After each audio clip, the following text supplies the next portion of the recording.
बिस्मिल्लाहिर्रहमानिर्रहीम। अस्सलाम वालेकुम जी। ट्रैवल विद असलम मुराद के साथ एक्सो न्यूज़ पर मैं आपकी खिदमत में हाजिर हूँ। यूरोप का ख्वाब और यूरोप आने के लिए पैसा कमाने के लिए जो दौड़ है वो हर जानिब शुरू है और लोग जो हैं वो इसके लिए फेक डॉक्यूमेंट यूज़ करते हैं, लोग इसके लिए जो है वो वीज़े लगवाते हैं, लोग इसके लिए एजेंट्स को पैसे देते हैं, लोग इसके लिए डंकी का सहारा लेते हैं। जिन दोस्तों जो नए दोस्त आए हैं मेरे साथ, उनके लिए बताते चलें कि Dunki mean illegal way to crossing the borders. ये यूरोप का किसी जगह का भी बॉर्डर हो सकता है। बहुत सारे चैनल्स हैं यूरोप आने के लिए जहां पर लोग जो है वो डंकी लगाते हैं, यानी गैर कानूनी तौर पर बॉर्डर क्रॉस करते हैं। आज मेरे साथ एक ऐसे ही हमारे दोस्त मौजूद हैं, ओम प्रकाश इनका नाम है, और पाकिस्तान के जो नेबरिंग कंट्री है भारत, भारत की रियासत बिहार के शहर पटना से इनका ताल्लुक है। तो ओम, कैसे हैं आप? बढ़िया जी। ठीक हैं आप? ठीक है।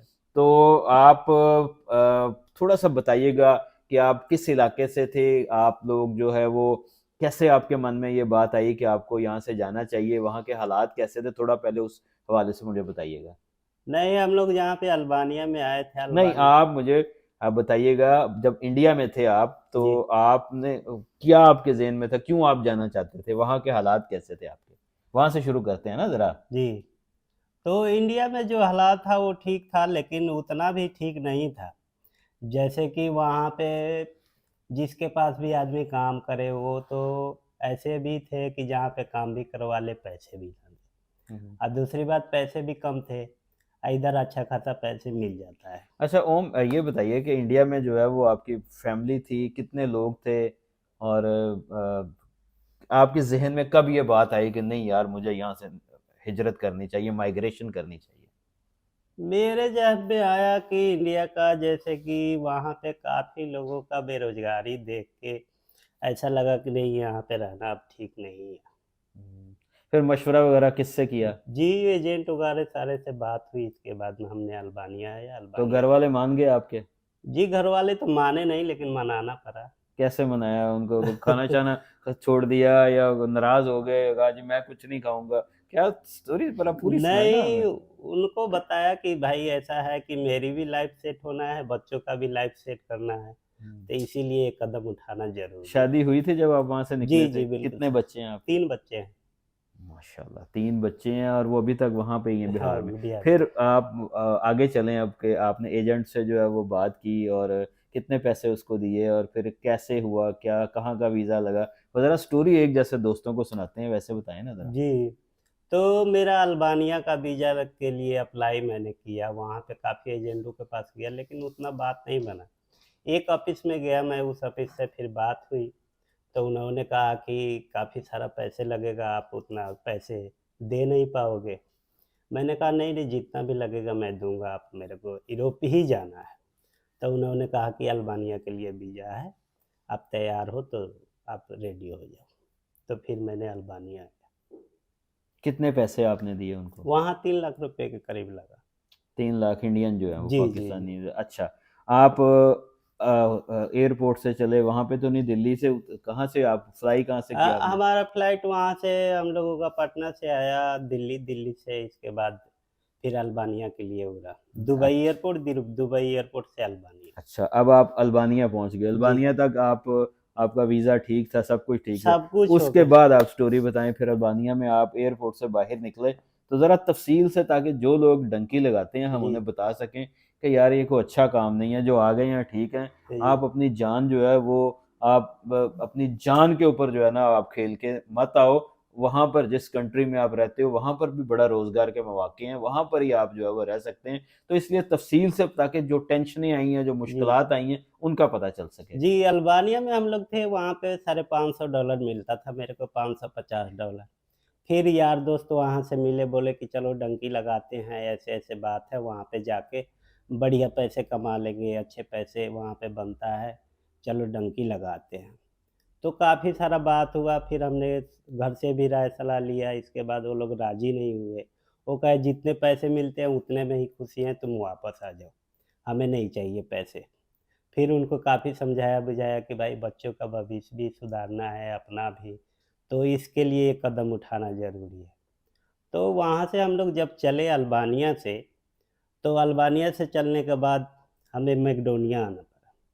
मैकडोनिया आके फिर उधर एजेंट बोला कि इधर इंतजार नहीं, करो। मैकडोनिया अल्बानिया से मैकडोनिया कैसे आए आप? कितने पैसे दिए? ज़रा तफ़सीली मैं जानना चाह रहा हूँ। नहीं, हम लोगों का वहाँ पे तफ़सील से बात यही है कि वहाँ से जो एजेंट से बात हुई उसने 3500 यूरो बताया मेरे को। 3500 यूरो लगेंगे, लेकिन 3500 यूरो लगा नहीं, मेरे को 5000 के करीब यूरो लग गया। रास्ते में भी काफ़ी सारा पुलिस मिलते हैं, चोर मिलते हैं। रास्ते में मैं आया जहाँ मैकडोनिया मैकडोनिया में मेरे को एक गैंगस्टर मिल गया। उसने क्या किया कि भाई चाकू लिए, सारा कुछ लेके इसके बाद मेरे मोबाइल, मेरे 700 यूरो था वो खोस लिए, वो सारा कुछ ले लिए। हम लोग 6 आदमी थे, कुछ भी नहीं कर पाए, वो 2 आदमी थे। फिर? फिर वहाँ से फिर हम लोग मैकडोनिया से चले, मैकडोनिया से फिर डंका नहीं, रहा। मैकडोनिया तो आपने बॉर्डर क्रॉस किया ना? जी। तो वो किस पे किया आपने? मैकडोनिया का पूरा जंगल ही हम लोगों को पार करना पड़ा। वो कितने दिन वहाँ पे लगे? वहाँ पे कैसे हम आप लोगों सोए कहाँ? खाया कि पिया क्या? वो सारा बताएँ सोया ना। खाया कुछ नहीं, हम झरने का पानी पिए और वो जो रास्ते में खाना हम लोग लेके चले थे, तो वही बच गया ब्रेड, बाकी तो बैग वगैरह सारा कुछ उसने तलाशी लिया, सारा सामान हम लोगों का बिखेर दिया। बिखेरने के बाद उसके बाद वहाँ से जब चले हम लोग, तो रास्ते में हम लोगों को 36 घंटा के करीब लगा। फिर मैकडोनिया के आगे सरेबिया है, सरेबिया में वो एजेंट का आदमी था, वो इंतज़ार कर रहा था। फिर उसने 36 घंटे के बाद जाकर हम लोगों को खाना-पानी दिया। 36 घंटे आप जो मैकडोनिया के जंगलात में आप जी, जंगलों में जी, जी। फिरते रहे आप? जी, जी। तो वहाँ सर्दी होगी क्या? कैसा सर्दी मौसम? तो काफ़ी सारा था, बारिश भी हो रहा था, हम लोग बिल्कुल भीग गए थे। भीगने के बाद काफ़ी सारा सर्दी भी हो गया था। इसके बाद वहाँ पे हम लोग फिर वहाँ पहुँचे। सरेबिया एजेंट के पास पहुँचे तो वो एजेंट लेके चला गया हम लोगों को काफ़ी ऊँचा पहाड़ पे। फिर उसने क्या किया, बोला कि भाई जिसके जिसके पेमेंट बाकी है, पैसे बाकी हैं, पहले पैसे हमको दो, इसके बाद हम आगे ले जाएँगे। हुँ। तो फिर वहाँ पे 3500 यूरो उसको दिया गया। फिर रास्ते में जो हुआ वो हुआ। फिर 3500 यूरो जब उसके रिसीव हो गए, उसके पैसे सारे मिल गए, तब वहाँ से हम लोगों को बोला टैक्सी करेंगे, हम टैक्सी से तुम्हें ले चलेंगे। फिर हम लोग गए, कुछ दूर जाने के बाद टैक्सी का वो कोई पता ही नहीं है, टैक्सी कह रहा है अब टैक्सी मिलेगी, अब टैक्सी मिलेगी। वो जो लाइट दिखाई दे रहा है वहीं पे जाना है तुम्हें, वहाँ के बाद टैक्सी दिखाई देगी। हम लोग 1 लाइट के पार किए, 2 पार किए, यानी 16 घंटा हो गया। 16 घंटा होने के बाद फिर इसके बाद थोड़े दूर आगे जाने के बाद पुलिस उधर खड़ी थी। पुलिस उसने फायरिंग कर दी। अच्छा, बताएँ, बताएँ। पुलिस उधर फायरिंग कर दी। जब पुलिस फायरिंग कर दी तो काफ़ी लड़के भाग गए, हम लोग 34-35 आप आदमी। लोगों पे फायरिंग कर दी? पुलिस हम लोगों पे फायरिंग की, लेकिन उसको अंदाज़ा नहीं था क्योंकि रात हो चुका था कि इधर से ही आदमी आए। आवाज़ जंगल का आया तो उधर ही फायरिंग कर दी। लेकिन लगा नहीं, किसी को कुछ नहीं हुआ। फिर हम लोग वापस दौड़ गए। फिर एजेंट को बोले कि भाई तू तो कह रहा था टैक्सी पे ले जाऊँगा, टैक्सी पे ले जाओ, अभी तक तेरा टैक्सी आया नहीं। तो बोला नहीं, नहीं ये सरेबिया का कैंप आ गया, यहीं से हम लोगों को अब जाना है, कैंप में ही जाना है। हुँ। फिर वहाँ रात भर रहे जंगल में, फिर सुबह उधर से थोड़े ही दूर कैंप था सरेबिया का, उसने फिर कैंप में लेके गया। उसके बाद? उसके बाद फिर वहाँ सराबिया में हम लोग 2-3 दिन रहे कैंप में, खाना-पीना सारा कुछ दिया, उधर सारा कुछ फिंगर वगैरह लिया। लेने के बाद फिर पूछा कि भाई तुम कहाँ जाओगे? तो हम लोग बता दिए कि भाई हमें तो पुर्तगाल जाना है। तो बोला ठीक है, तुम्हें जाने वाले को कोई रोक नहीं सकता, फिर उधर से जाओ। फिर हमने एजेंट को फ़ोन किया, एजेंट ने मेरे को बोला ठीक है, तुम वहाँ से टैक्सी करके एक जगह का नाम बताया उसने, वहाँ पे आने के लिए। मैंने कहा ठीक है। फिर उधर टैक्सी किया, टैक्सी करने के बाद उधर से गए, तो वहाँ पे जहाँ पे टैक्सी हमने किया 20 यूरो का, उसने फिर टैक्सी बीच रास्ते में रोक के बोला कि 100-100 यूरो दोगे तो मैं ले जाऊँगा, नहीं तो इधर उतर जाओ तुम जंगल में। फिर? फिर इसके बाद उसको 100-100 यूरो दिए हम लोग, फिर ले जाके वो बस स्टैंड पे छोड़ा। मैंने जब एजेंट को बताया तो बोला एजेंट कि मेरे को बीच का रास्ते का क्या होगा, नहीं होगा, उसका कोई गारंटी नहीं है। उसके बाद आप पुर्तगाल पहुँच गए। जी, उसके बाद पुर्तगाल ऐसे नहीं पहुँचे, उसके बाद फिर आगे हुआ। फिर क्या हुआ? फिर वहाँ से हम लोग आए क्रोएशिया। क्रोएशिया? जी, जी, क्रोएशिया आए। क्रोएशिया में जब हम जंगल पार कर रहे थे तो 2 बार पुलिस पकड़ ली हम लोगों को। हुँ। दोनों बार में ले जाके पुलिस हम लोगों को पीछे छोड़ देती थी। फिर हम लोग दौड़ के आते थे कि इधर आगे बॉर्डर आज पार कर जाएँगे, कल पार कर जाएँगे। तीसरे दिन हम लोग बॉर्डर पार कर लिए। जब तीसरे दिन जैसे बॉर्डर पार कर लिए, उसके बाद फिर कुरेशिया पुलिस हमें पकड़ ली। फिर हमें लेके चली गई कैंप में। कैंप में बहुत पूछताछ की, उल्टा-सीधा सारा कुछ पूछताछ करने के बाद, इसके बाद वहाँ पे 36 घंटा हम लोगों को कम से कम रखे। 36 घंटा के बाद फिर उधर से छोड़ी।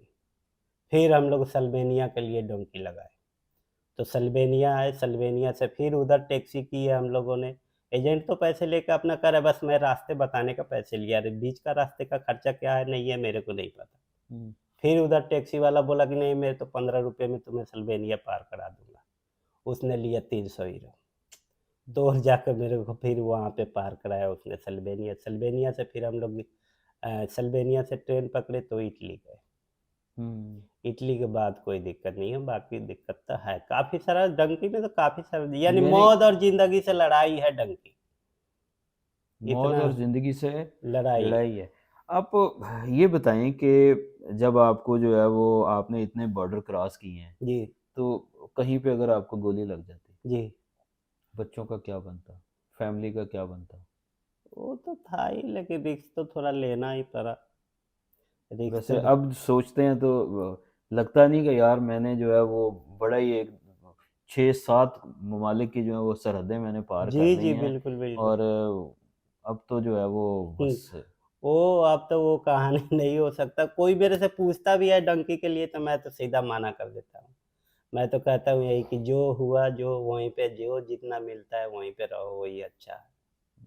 थैंक यू वेरी मच जी। ये राम प्रकाश मेरे साथ मौजूद थे और सिर्फ बताना ये था आपको कि किस तरह जो है वो बॉर्डर्स क्रॉसिंग की जाती है, किस तरह जान पर खेल कर ये लोग जो है वो अपने और अपने बच्चों का रोज़ी कमाने के लिए जो है वो निकलते हैं।